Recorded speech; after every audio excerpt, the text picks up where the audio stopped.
जय श्री राम मेरे प्यारे मित्रों, एक बार पुनः स्वागत है आप सभी का मेरे YouTube चैनल पर।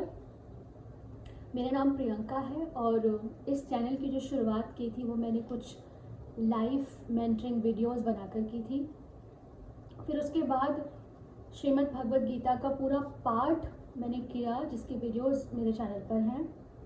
उसके बाद विनय पत्रिका का पाठ मैं कर रही हूँ और ये बहुत आनंददायक ग्रंथ है जिसमें स्वामी तुलसीदास जी भगवान राम के सामने कैसे अपनी याचना कर रहे हैं कि मैं कितना निर्लज हूँ, आप मुझे अपना लीजिए।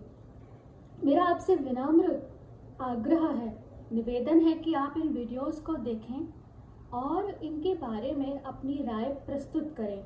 आपको जो भी कमी लगती है आप मुझे अवश्य बताएं और इन्हें अपने परिवार, मित्रों, बंधुओं के साथ अवश्य साझा करें, क्योंकि जो आनंद मुझे मिला है, मैं कोई बहुत पुराने ज़माने की लड़की नहीं हूँ, पर फिर भी मुझे एक रस की अनुभूति हुई। तो मेरी आशा है कि आपको भी इसे पढ़कर सुनकर एक आनंद प्राप्त होगा। और मुझे एक सुझाव और दें कि इस विनय पत्रिका के बाद आप किस ग्रंथ को सुनना समझना चाहते हैं, ताकि आपकी इच्छा के साथ मेरी इच्छा का भी सामंजस्य हो और मैं भी कुछ पढ़ समझ सकूं। तो विनय पत्रिका का पाठ आगे बढ़ाते हैं। पद संख्या 161।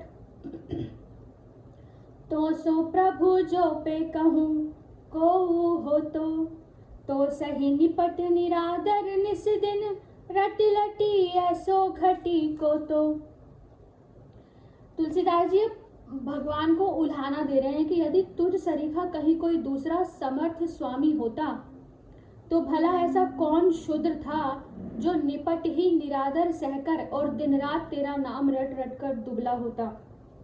अर्थात यदि आपकी जगह कोई और होता तो भला मैं इतनी विनती थोड़ी करता।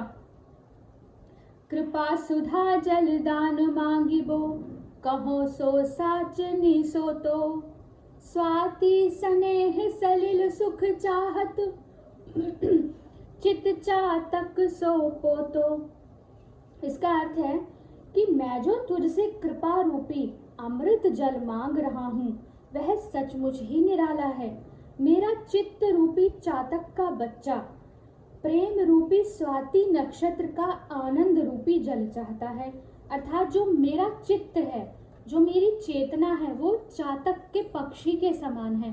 जैसे चातक के पक्षी एक खास नक्षत्र में, स्वाति नक्षत्र में जो बूंद पड़ती है उसी को पीता है, ऐसे ही मैं तुम्हारा प्रेम रूपी जल चाहता हूं।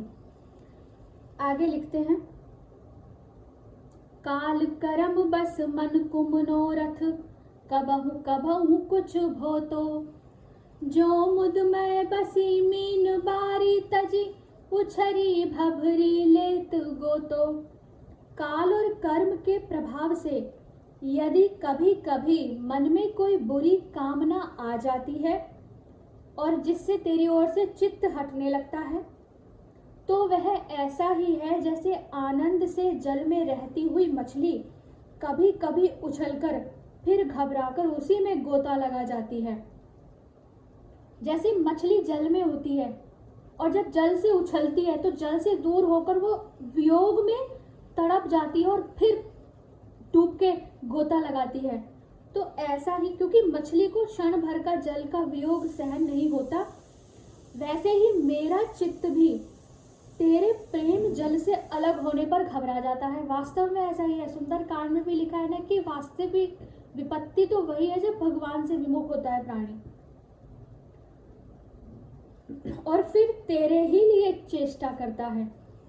जितो दुराव दास तुलसी उर क्यों कही आवत हो। तो तेरे राय दशरथ के लयो बयो बिन जो। तो तुलसीदास जी के हृदय में जितना कपट है उतना किस प्रकार कहा जा सकता है, अपने स्वयं के लिए कह रहे हैं। पर हे दशरथ दुलारे, तेरे राज्य में लोगों ने बिना ही जोते बोए पाया है, अर्थात बिना ही सत्कर्म किए तेरे नाम से अनेक पापी तर गए हैं, वैसे ही मैं भी तर जाऊंगा, यही मेरा विश्वास है। कितने सुंदर उदाहरणों के साथ तुलसीदास जी ने अपनी बात इस ग्रंथ में कही है। आशा करती हूँ कि आप सबने ध्यान से सुना होगा। आगे के पद का पाठ आगे के वीडियो में करेंगे। जय श्री राम।